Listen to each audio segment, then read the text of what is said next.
हरे कृष्णा, राधे राधे। हम सभी साधक परम पूज्य श्री भरत जी का जीवन चरित्र श्रवण कर रहे हैं। आज का प्रसंग है श्री राम भरत मिलाप। पाही नाथ कही पाही गोसाई, भूतल परे लकुट की नाई। चित्रकूट के वन के प्रत्येक वृक्षों से किलकारियां गूंजने लगी थीं। ये क्या है? ये कौन है? और ये क्या चाहते हैं? भरत ने चौंकते हुए निषादराज से पूछा। ये सब आपके सेवक हैं और इस चित्रकूट में आपका स्वागत कर रहे हैं। बाएं हाथ से भरत ने शत्रुघ्न को रोका। शत्रुघ्न शंख बजाने जा रहे थे सेना को सावधान करने के लिए, पर भरत ने जब सुना कि ये किलकारियां स्वागत के लिए हैं, तब भरत आश्वस्त हुए थे।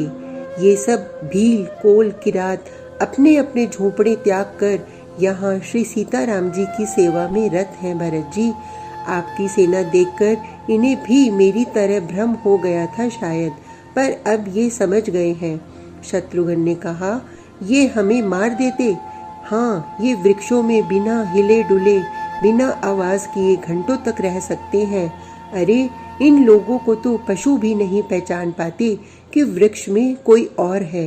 निषादराज ने शत्रुघ्न को समझाया, मैं इसीलिए आप लोगों को क्षण भर के लिए भी नहीं छोड़ रहा था।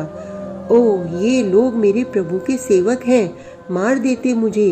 प्रभु के सेवकों के हाथों मरना तो मेरा परम सौभाग्य होता ना। भरत फिर रो पड़े थे, पर भरत के इतने भाग्य कहाँ। तभी भरत ने देखा कि हजारों भीलों के नवयुवक आसपास के सभी वृक्षों से निकलकर बाहर आ गए। काला रंग था, कठोर शरीर था, केवल नीचे लंगोटी बांधे हुए थे। बालों में पक्षियों के पंख, गले में कौड़ियों की माला, सबकी पीठ पर धनुष और भाले थे। ये सब कूदकर नीचे उतरे और जमीन में अपना सर रखकर बड़े प्रेम से भरत और शत्रुघ्न को प्रणाम किया। निषादराज को अलग से किलकारी देकर वंदन अभिनंदन किया। इनके राजा जो थे ये निषादराज। ये लोग भरत चकित होकर देख रहे हैं। भरत जी, आपका स्वागत करना चाहते हैं। ये लोग आपको अपने वन क्षेत्र में चलने के लिए कह रहे हैं, निषादराज ने कहा। चित्रकूट के पास में पहुंचते ही भरत ने अपनी सेना को रोक दी थी। आप लोग कुछ समय के लिए यहीं विश्राम करें। मैं, शत्रुघ्न और निषादराज जाते हैं और आर्य श्री राम का स्थान खोज के आ रहे हैं। भरत ने इतना कहा। वन में गुरुदेव वशिष्ठ जी और सुमंत्र जी भी चले थे, पर वन में सघनता ज्यादा ही थी। इसे देखते हुए गुरुदेव को लौटा दिया था भरत ने। गुरुदेव, आप जाएं, हम स्थान खोजकर आप लोगों को बुलवा लेंगे। गुरुदेव को लेकर सुमंत्र जी वापस चले गए। कहाँ है मेरे प्रभु श्री राम? कोई कुछ बोल क्यों नहीं रहा? बस चले जा रहे हैं। शत्रुघ्न आगे आगे मार्ग बनाते हुए चल रहे हैं। वन की सघनता ज्यादा ही है। निषादराज, आपको तो पता है ना प्रभु कहाँ रहते हैं? भरत जी ने पूछा। उत्तर निषादराज ने तब दिया जब यही प्रश्न 5 बार पूछा था भरत ने निषाद से। मुझे तो इस चित्रकूट के कण कण में श्री राम दिखाई दे रहे हैं। मुझे तो इस वन के पत्ते पत्ते में श्री राम दिखाई दे रहे हैं। भरत जी, यहाँ की हवा में ही मेरे प्रभु की सुगंध है। निषादराज भी भाव में भर गए थे। मंदाकिनी नदी के में पहुँचने पर शत्रुघ्न ने देखा, भरत भैया, ऊपर धुआं उड़ रहा है, तो इसका मतलब हुआ कि वहाँ लोग रहते हैं। हाँ, चलो।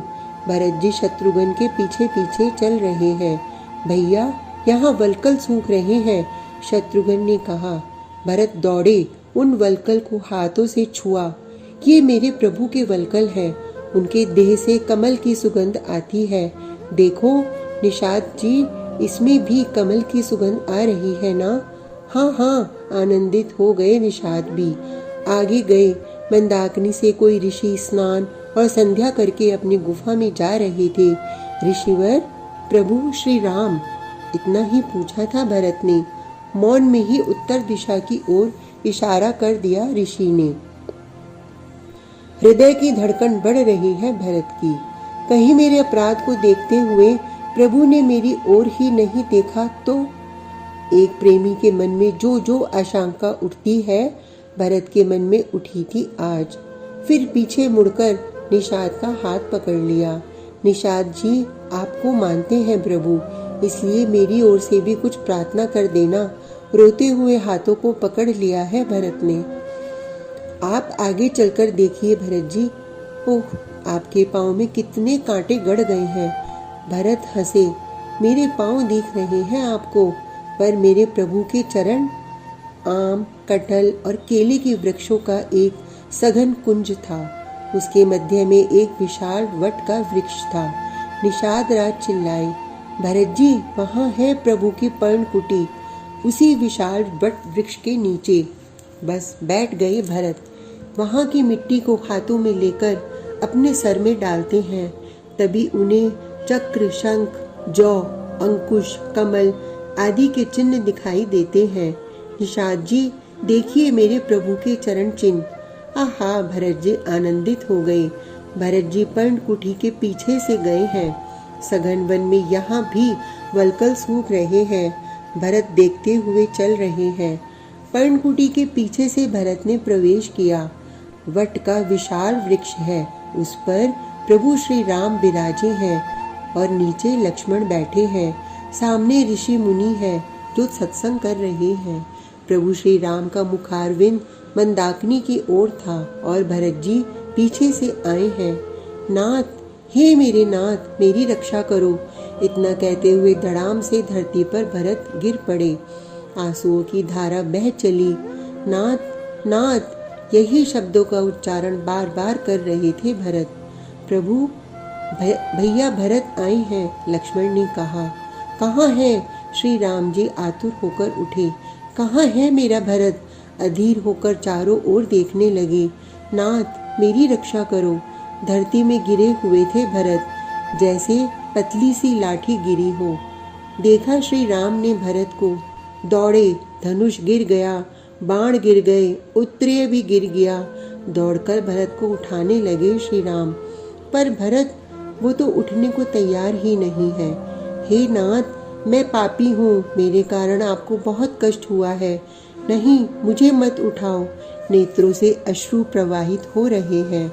श्री राम ने बलपूर्वक उठाया भरत को और अपने हृदय से लगा लिया। दोनों मिल गए। फिर क्या हुआ? कुछ नहीं। फिर राम राम न रहे और भरत भरत न रहे।